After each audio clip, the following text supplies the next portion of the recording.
The world of the internet. It can get a bit much sometimes. I don't die. Pretty much, yeah. Welcome to Move Over Mother Teresa. What is my purpose? What am I gonna contribute to the world? Interviews with creators who Show the world give vulnerability and masculinity. Encourage consciousness. Can I swear? This is Move Over Mother Teresa. My name is Mira Kumar and I'm joined today at the round table by my two co-hosts, John M. Sweeney and Tom Cledwin. Today we're speaking to Florist, a mosaic street artist whose work you would have seen all around London. But breaking news, he is for the very first time on this podcast revealing his true identity. Spoiler alert, he is very handsome and he's got a lot to say about ego, graffiti and sobriety. To give Snow White's happy that it's not a poisoned apple. I'm happy that you stayed to the end. Way them greens shimmer in the sunlight. Damn dirty mouth. Transition. Right, let's keep it moving.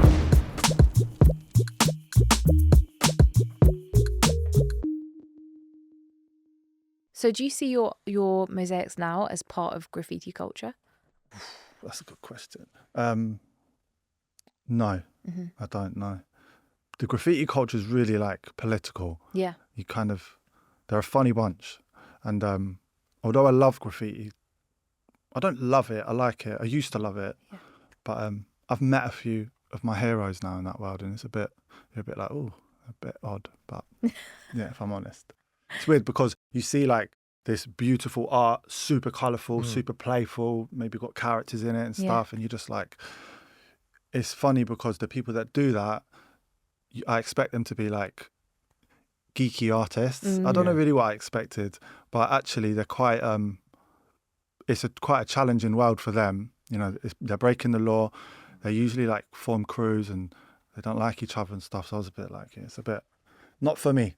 Yeah. And like territorial, I guess, as well. Yeah. Is it? Yeah. Going over each other's work and that. Yeah. I'm curious about the world of graffiti because you used to do it when you were like 16, right? Yeah. You talk about the politics of it and it being territorial. Is there anything else about the world that you can kind of share? Or is it very secret? I feel like it's very secret. If I told you, I'd have to. I knew it. What could I tell you about it? I think I'm a little bit confused by it myself, you know, because recently I had somebody tag over one of my mosaics, and it was a bit of a shock because it was like, well, it's funny because it's ironic because obviously I used to go and tag over things when I was younger, and you don't really consider that that's somebody's property. I wasn't going over people's like bedroom windows and stuff. You go over like electric boxes or like bridges or not bridge. I didn't do bridges, but government property. But somebody went over it and I was a bit like, I couldn't really moan. I did moan, but you can't really, can you? Because you don't own that. I don't own that piece of property that I did the mosaic in. So there was a few people that challenged me online and said, you know, you need to get, what did they say? You need to get your game up, or they used a few phrases. Yeah. Up your game. Yeah, like you need to be out there, you need to earn your respect and that. And I thought, I'm not doing it for that. Do you know what I mean? I'm not a kid. You know what I mean? I'm a grown man. I'm just trying to create some nice art. So that was a bit weird. Yeah. Really weird. Also, I wanted to get hold of him. And, you know what I mean? But you mosaic your artist name Florist quite a lot. Is that kind of a remnant from your graffiti days or from that culture, or is there a reason you do it? Yeah, I think absolutely. Yeah, like the Florist, I call it a signature, but a lot of people call it a tag. Yeah. Sometimes I call it a tag, but because it's like kind of slightly italic, it's a bit like a signature. But a lot of people say, "Oh, that's an epic tag," you know. And I'm like, I guess it is a bit like a tag. It's like a mosaic tag, I guess you could call it. Yeah, but yeah, I don't know. It's a funny one. My relationship with graffiti has changed a bit. Yeah. But, yeah. Something you said to me that I think is so interesting is there's this connection especially in graffiti, between ego and art, and this tagging over like other people's tags is quite egotistical, and you've had to come to terms with that, and actually it's changed your relationship to art. And I wonder if you can talk about like ego and, you know, being mindful of where you put your art and stuff like that. Yeah, so you know, like if you put your street art in a spot that gets a lot of visibility, obviously that's cool, right? Because you get exposure and we want people to see our art as street artists. Even calling myself a street artist feels a bit weird because I've not been doing it long, but maybe I am. It's the street and I put art in it, so I guess I am a street artist by definition. That looks like a cat, meows like a Yeah, cat. it's a cat. Loves catnip. Okay, that's enough. Graffiti artists, taggers, it looks like they just spray everywhere, and they kind of do. Even this morning, I saw something. As you go down the Euston Road and you look at Euston Station to the left, there's like these big pillars, and there's like little bars inside them, but go back 200 years and that's like the entrance to the Euston Station. And it's like, it's really beautiful. And so I'm quite conservative in the sense of architecture. So I'm very specific about where I put my pieces, because the ego in me is like, oh, that's a great spot. Yeah. You know what I mean? It's Prime like, location. Yeah, prime location. Yeah. As you go into Euston Station, loads of eyes. But I can't do it. It's just something inside of me that can't do it. And also, my son is quite conservative, and he wouldn't be too happy. You get in about trouble. that. Yeah, So we're integrity, though, isn't it? You know, it is a real. I think, and you talk about, I know, like you really think about where your spots are and stuff, and you talk about this in your videos as well. You did a, I think this was in Shoreditch, was it the like big sort of brutalist bench seat thing? It's basically a block of concrete, and you've kind of clad the outside in one of your mosaics, and yeah, I think even in those little videos and with your narrative, you really let on to the thoughtfulness that's going on with the place you're choosing. And I know sometimes, often it's like a place that's kind of framed like an alcove or something. Yeah. I guess that's for the work probably. But yeah, that seat really told me that actually you think about like, what's this big ugly thing in the middle of this pedestrian space? Like, this shouldn't be ugly. It's like, who's made the decision to make this ugly, and who's going to fix it like I can, right? Yeah, it's me. Was it? It was me. Own it. It was me. What was that part of? I know that you kind of turned to this because you'd had a series of knockbacks, and so you were like, "I'll put it in the street." But was there any part of you that was like, "Oh, London's getting a bit ugly," or like, "This is just really unattractive," and so I want to check? Like, was there purpose behind?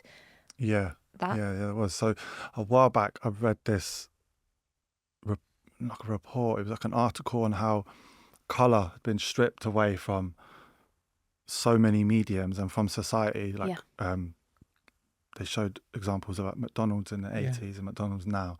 And I remember McDonald's as a kid, like the character, the little cowboy character and the clown and stuff like that. And all the seats were bright, and it was a real experience going to McDonald's. And then they compared it to what it is now, and it's just so Grey and and cars as well. I saw like car colours 20 years ago was so wide ranging, and now it's like white and black and grey. Like, it's really stripped. Yeah, exactly. So I saw that, and it really made me look around. Even my own living room, I was just like, wow, where's all the colour gone? Yeah. And the way I was dressing, everything. And that's not to say that, like, I go around and have purple hair, like, yeah, I'm colourful. It was just, I wanted to put colour out there in the world. And I definitely think with mosaic and glass, especially, you can get a tile and it could be blue, but the way the pigments are laid inside of the tile and the sun hits it, it kind of like dances as you walk around it. And and I think that just, it makes people stop and look at it. I never really realised that the reception I'd get from some of the mosaics I put up, like the comments I get they are quite special. You're just like, oh, I didn't really mean for that to happen. I just wanted to put some colour into the world, but people really appreciate it. I think it speaks to somewhere deep inside of them where it's like, maybe they didn't realise they were missing this. And I didn't realise it when I read the article, whatever it was. It was like some Instagram thing. But I was like, yeah, damn. Colour really has been removed. Yeah. You'll edit that bit really well, won't you? Very well done, What do you ever go back during the day to see how people are interacting with your art? Yeah, I do. Yeah, definitely. What's it like? Well, I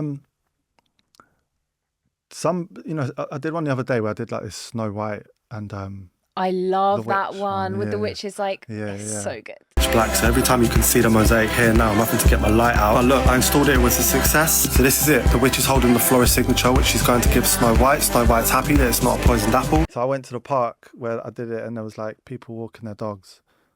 And I went up and signed the mosaic, like just to put my Instagram handle on it.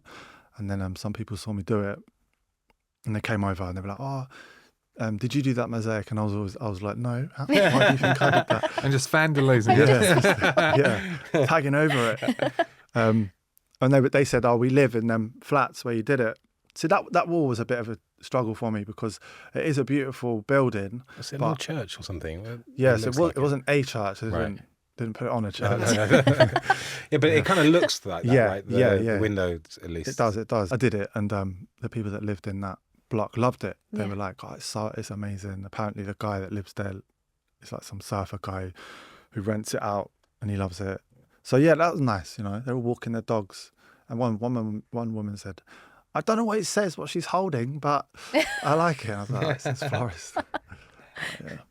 I do think you're right when you say that people don't realize they're missing it. Like you don't realize you're missing the beauty. I saw this. It was a post on the internet. I'm not going to lie and say I got it from a book, but it was like all the hidden beauty of London. Like the bollards used to be really intricate and beautiful. Now they're like metal, like rectangles, and the lampposts used to be beautiful and intricate, and they're not anymore.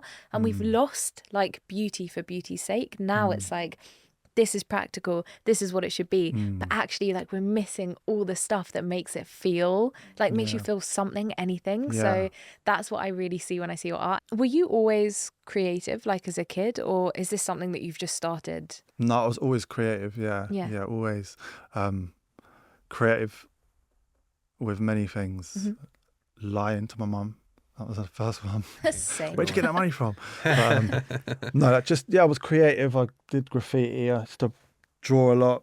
I wrote a lot of lyrics growing up because I used to like playing around with words and stuff. And then, always creative. Yeah. And what led you away from graffiti when you were younger? I got arrested. Okay. Yeah, I got arrested. I got like 300 hours community service. And but I'd already done a lot of community service before that, and I genuinely was just sick of doing community service. It's so like boring. So yeah, I just stopped doing it. Yeah. Were you made to scrub off graffiti, or is it like an unrelated community service? Unrelated, like I was going around lawn mowing, like painting schools and stuff. A lot of the hours we did, the guy, he used to this is bad really, but he used to just park around the corner and let us all sit in the van for about 2 hours, and then he'd sign us off 8 hours, and he'd be like, "Go home, don't go out your house for the day." What was his name again? Yeah. And do you know with the mosaics, just for me to have a picture in my mind and to hear you speak about it. So at the beginning, before you do it, when you're about to go and do one, in the middle of it, when you're doing it, and after when it's completed, can you just bring me through the emotion, what comes up, how it feels like? Okay, so I get quite anxious, if I'm honest, because it's you're not allowed to do it really. It's a bit of a grey area. Technically, you're not allowed to do it. You can't just, if I just went and put a mosaic on your front door, like, hey. You'd probably be like, "What are you doing?" But so I get a bit anxious, and you go out at night and you do it at night, and it's not as like quick as just writing your name on a wall with a pen. You're there for quite a while. So to be honest with you, I'd like to kind of come away from doing it at night. I'd like to get more permissions. If that kind of like affects my credibility as a street artist, so bad, I don't really care.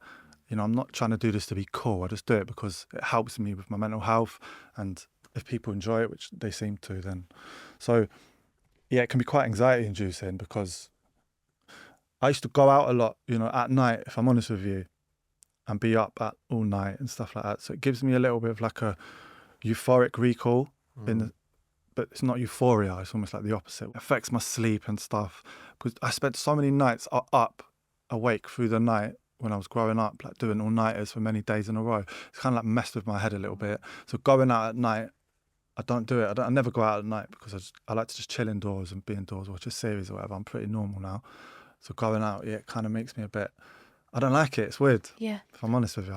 Well, this is why I love what you're doing, because, this is a podcast about creators who are kind of purpose-led, right? And I think there's a few ways to sort of backwards engineer that into your work. And one is, well, look, you go around like giving away, essentially gifting your artwork to the streets, and that is in a sense like, and all for the reasons we discussed, right, just to bring life to areas and stuff, and that's purposeful in itself. But you know, in your voiceover on your videos, you've alluded to a couple of times, like the journey you're on with this mosaicing, and like you just said, it's helping you in your mental health.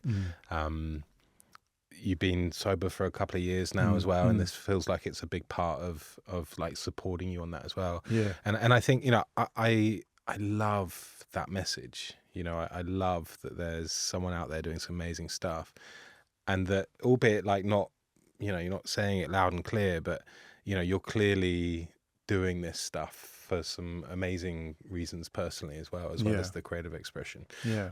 Can you talk a bit to that? And I, you know, talk to whatever degree you're comfortable with, and I don't, you know, I don't want you to get into details and whatever that are too much, but it's really special. I'd love to hear you reflect on it a bit. Yeah, so as you said, yeah, I'm sober. I've been sober nearly 3 years now, and this helps. How does it help it? It gives me focus. It gives me purpose. You know, I don't have any like skills. You know, I'm not a plumber or an electrician. I don't have anything like that. And so when I got sober, I was a bit like panic stricken with what I was going to do with my life, because I went to university when I was younger for a year, but then I just kept taking the money. I was just that kind of person, do you know what I mean? Just a bit troubled, and I didn't really have any guidance. They were giving away free money, so I was like, sweet, I'll get free money. And then, so I kind of messed that opportunity up to go back to university. And I weren't prepared to go get a job in like TK Maxx or something. Yeah. So, and as I said, I tried to start the mosaic business, I guess you could say. So yeah, this is all I do. You know, this is all I can do right now. Look, I'm not an old man. I could go train in something and get a job. I'm sure I can, but I just enjoy what I'm doing, and hopefully, and like you said a minute ago, I give this away. You know, I really do. It costs me a lot of money. Any money I make, it goes straight back into it. Tiles aren't cheap. Glue's super expensive, like £13 a tube, and I go through so much of it. CT1. They still haven't given me any free glue. And then, you know, like if you look at street artists, there's probably only a handful that have actually made a career out of what they do. I can only name like 4 or 5, Banksy being the biggest. But yeah, we do. I do this for. It's twofold. I do it for me, and then I do it to make people happy. I really do. You know, it's not like something I'm just making up. It's actually, when I make a mosaic and I put it out there and I get the feedback, it's wicked. It's quite bizarre, if I'm honest. Sometimes it really, you know, I wouldn't want to call them super fans, but like people that I've been speaking to now for like 4 or 5 months on Instagram through private messaging and that, they become like, not friends. I don't go around the house for dinner, but I don't know, I guess you could say. You have a I was relationship. about to say I'm one of those. Yeah, I was not just friends. I was like, oh. Yeah. I love your art, you know, but I think I know how hard it is to get sober, and I think I'm so blown away by how well you're doing and how you're doing it, you know, and I think I probably romanticize really, but you know, I'm curious, right? If for anyone who's on that journey of sobriety, what can you say as someone who's actually using art to support that, or the pursuit of art, or self-expression, creativity, whatever we want to call it?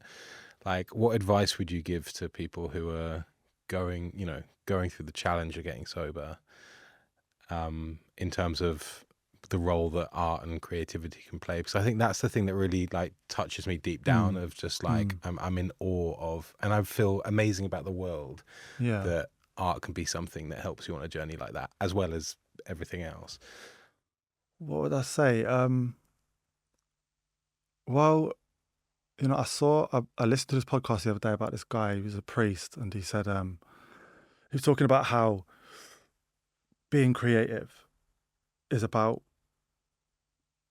having this, you know, having some order in what is a chaotic world, whether we like it or not. You know, we're like suspended on this rock in an infinite universe. We don't know how we got here. We don't know where we're going. You can believe in what you want, or and all these sorts of things, and I respect all beliefs, etc. But the one fact we know is that we're all in agreement that we have no idea what's going on in terms of the bigger picture. So it is just so disordered and just quite frightening if you really think about it for too long. So the act of being creative is in all of us, and every creative endeavor, whether it's what you're going to wear to go on a date with a particular person, because you want to. Everything we do in life is a creative. The way you organize your bedroom, your living room. I think it takes, for people that are probably struggling with addiction, maybe they're in that space of nihilism and existentialism a little bit more than the average person. So they have to be that extra bit more creative. And I think that's why I know a lot of people in AA that are creatives, singers. They're in the movie industry, and it affects everybody, obviously, alcoholism. But yeah, I think if you are going through addiction issues, alcoholism or whatnot, then it probably would be beneficial to you to somehow act out some creative endeavor in whatever it may be. It might just be, and it doesn't have to be like writing a song or drawing a picture. As I said, sort your living room out, get creative, or sort your life out, get creative. Go join a martial arts club, go play football. You need to get creative, otherwise you're just going to be stagnant. Even the act of mosaicing, right? Where like we all just spend so much time kind of not really using our hands in any other way than to type, and we experience each other and things like through screens sort of more often than not, or certainly way more than we were kind of designed to. And so I wonder, even that, right, is that like a therapeutic, cathartic, and it takes you 3-4 days to produce some of these pieces. Yeah. Do you just get lost in that, and Yeah, definitely. I think that, so I've got tinnitus, right, because I've had quite a few operations on my ears. So when I'm making mosaics, I get to listen to music, I get to zone out and just build these pieces of artwork. So that's one reason. It's like a real like tap out. I can just tap out, forget about everything. Why, you didn't ask why I do it, but yeah, that's one of the reasons. Yeah, it is therapeutic. Yeah. Obviously, it can get a bit much sometimes because I do a repeat. Most of my work is this repeating pattern, the florist repeating pattern, and once you've repeated it like 5 or 6 times, it can get quite challenging. But when you come to, there's always a stage where at the beginning it's a bit like, I've got this big space to fill. It takes quite a long time, but you start getting to the middle and the music you really get into a zone, and you come to the end of it. Yeah. So. Hi, Mira. So yes, I would like to dedicate my ad slot to Pitt Street Skate Park, which is in Portsmouth. It's run by Jacob and Jenna Skinner. They're a couple. They have 2 beautiful little children. They're beautiful people. And I love what they've done. They just turned some old dilapidated Sainsbury's and turned it into some wicked skate park for the local community to come and skate during the winter when it's raining. And I think they're really great people. I love what they're doing down there. So go check them out. Pitt Street Skate Park, Portsmouth. Cool. It's amazing. Looking at your Instagram feed, it's actually like your progress is really obvious to see on it. I think in some of your early posts, actually, it's like more traditional mosaic work. I guess it's not for this street art, and it's amazing, like beautiful pieces. And then you start doing stuff that you're installing on streets. But this is all just photography, really. And then there's a couple of videos, but it's just sort of a wide shot of you installing with some music. And then in only March this year, so 6 months ago, you stitched some voiceover to it. And I'm wondering, so again, if you're thinking about like the purpose or the benefits you're getting from doing this, you've got the mosaicing process itself, and that being quite like focusing and cathartic. And then you've got the installing and the gifting and the bringing joy and seeing people like appreciate it. What role are you finding with the video production side? Like how much of that are you enjoying? Because again, you've just clearly gone from like not doing it at all to suddenly being amazing at it in a handful of videos. So I kind of feel you can only love the process of documenting and editing a video that well if you're buzzing off it as well. Yeah, so the reels are interesting, how they've kind of evolved to what they are. Yeah, I think that So I make this florist repeating pattern, and I don't know. I never kind of understood why. It just kind of. I remember reading somewhere once something along the lines of, "What you're interested in, you don't pick. It picks you. You know, try being interested in something that you're not interested in. It's a struggle." Yeah. And I've always found that quite fascinating. Yeah. How like two people can walk down the street and our attention being pulled in different directions. Why? I don't know. It's a bit like dreams, you know, where do dreams come from? You go to bed and then these things appear in your head. So these interests are kind of intrusive. They just kind of grab you. So when I first designed the florist repeating pattern, I thought, oh, that looks good. And I've always been interested in patterns. Again, I don't know why, I'm just interested in them. I just like looking at them. And I've always wanted to challenge why. Why do I like looking at these patterns? And I have done a little bit of like looking back as to why I like them. And I find it could be because possibly, this might be a bit of a reach, but my life was very unpredictable due to the nature of addiction and drinking and stuff like that, and being in that kind of world. It's really unpredictable. There's a lot of chaos and there's a lot of just like a bull in a china shop. Yeah. Now with my mosaic, it's very predictable. Repeating pattern by its very nature is predictable. That could be why I do that. But I do believe in these reaches sometimes. I'm very interested in like the subconscious and psychology and things like that. Like going deep within to try and find out the reason for these things that you do. So that could be that, right? So there's this kind of like very therapeutic sitting there doing the mosaic, putting it up. That can be quite anxiety inducing because you go out and you don't. I've had a few people stop me, what you doing? And all it takes is like the wrong person to just, you know, I saw a video the other day with this woman on the canal and she just loses. It went a bit viral. She went nuts at these people doing graffiti, like really crazy. I was thinking, God, I wouldn't want that. Do you know what I mean? They all had to bail and leave on their bikes. But then the video process of it afterwards, I would say is almost like a manifestation of like my brain and how my brain is, like the way they're quite fast paced. I try to fit in a lot going on all the time, and then the music that I pick is very important because it has to have a certain BPM. So there's this kind of therapeutic stage, the anxiety-inducing stage, which comes directly after a therapeutic stage, which is all calming. Then I'm just like, there in the night, and then afterwards I get to go home, relax, the mosaic's up, and then I get to make the video, and that's where I can really just kind of get creative because I don't go into it with a script. It's really hard to make putting up a mosaic interesting every time, you know, once you've seen it. So you have to get creative. That's a really creative process. Like me and my son and my girlfriend went to do Mount Snowdon, and then I was in the car and I was like, am I going to try and relate Snow White to go into Wales? And I'm sitting there just thinking, and I was like, Snowdon, Snow White. And my girlfriend's like, you're amazing, how do you do it? And then you can kind of thread it through. It's all lies. It's like the videos, everybody knows it's like ridiculous. I didn't go to climb Snowdon to be inspired to make a mosaic, but it's like I really enjoy like absurdity as like absurd humour. Same. Yeah, it really makes me laugh, just like stupidity. Yeah. So yeah, if that made any sense. Is there a reason that you, just because people have had such a positive response to you, and I know you get the odd people who want to argue, but is there a reason that you are anonymous on your social media? I was anonymous because that's what they did, street artists. I thought, okay, I'll do the same thing. But what you were saying a minute ago about how the storytelling side of it, I've really come to enjoy. I've always been into films and stuff. A few of my mosaics are like kind of film themed. Well, one actually, I did one about The Shining. Didn't you do a Scream one as well? Yeah, I did. Yeah, Scream That and a movie? Jaws one. Yeah, Did yeah, you? Oh, yeah. I love those movies.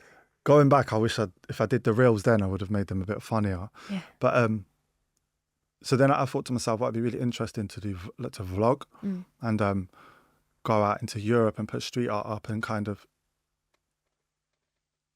demonstrate to people how the process, but also trying to get a permission. Because for me and for the audience, it's better if you can see it being put up in the daytime, right? Because you can see it. The Snow White one I did, you can't see nothing. It was pitch black. I was literally in the dark, just like having to use my phone light. So the anonymity, I'm really not bothered about the anonymity, you know, like Invader and Banksy and stuff like that. There was a time before me where anonymity you could do because the internet wasn't so big. If I don't hide myself, I can do the vlogging. Yeah. It's very difficult to vlog with the camera not in your face. I might not even do it, but let's just see what happens. I might do it. I don't know. Yeah. Can I ask you? Is this something you've thought about? And it's just from listening to you. I think it's what's really coming up for me. But Joe, you as a human being, right? Do you know the life that you've lived, the things you've been through.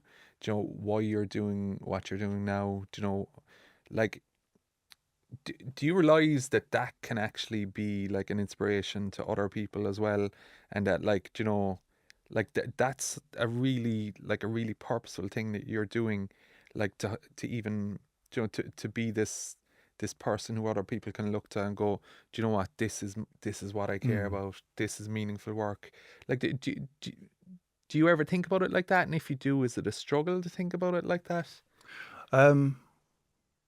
I haven't really thought of it like I'm well aware of like how one's actions can inspire change in others, but I wouldn't really I wouldn't think of myself to do that.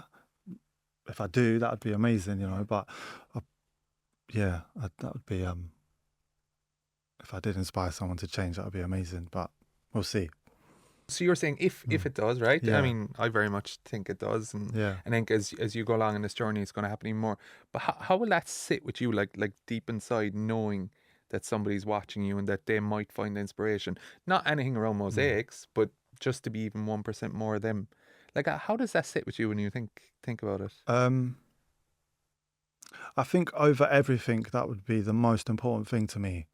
Definitely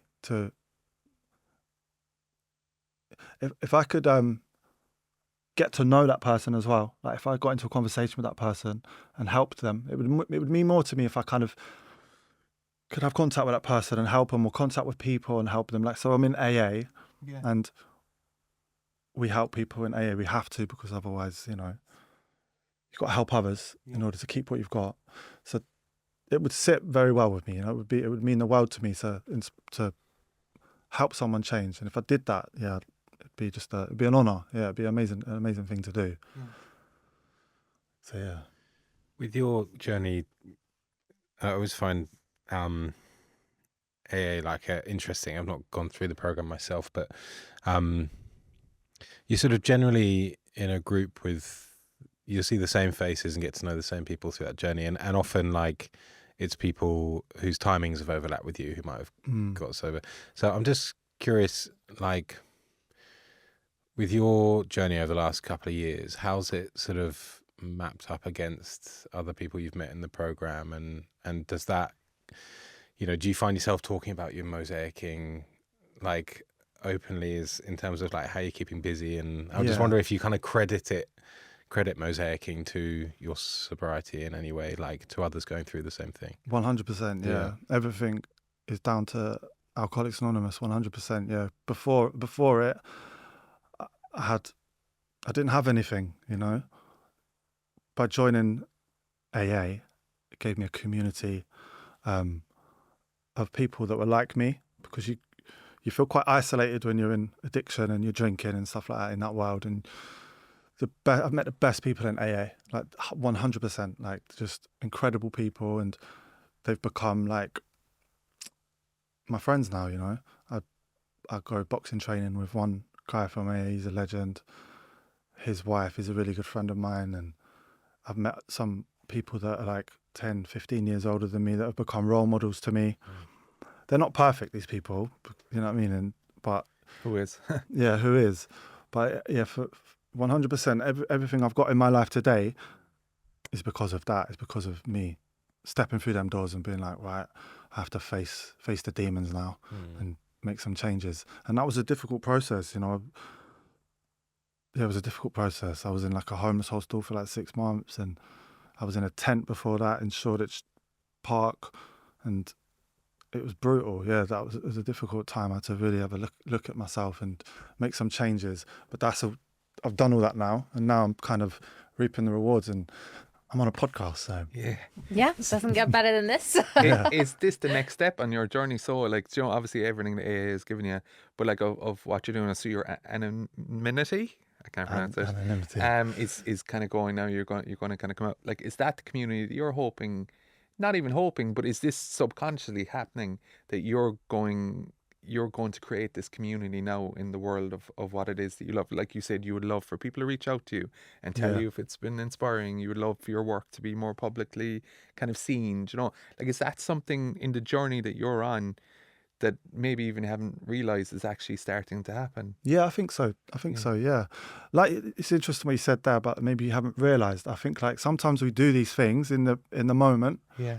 and we wonder why in the when we look back at that time, and I think it could be for that reason. Yeah, just because I don't want to hide who I am or what I do, and who knows where it's going to go. It's super exciting. It might not go anywhere, but that'd be cool too. But yeah, definitely. Tom was on to me about getting his house mosaicked. I don't know. Did he ask you for a price? The whole thing. Whole Do you house. know who I'm talking about when I say Mr. Doodle? Yeah. And you see it. So You worked with him, didn't you? Yeah. I did Did a you? job with him.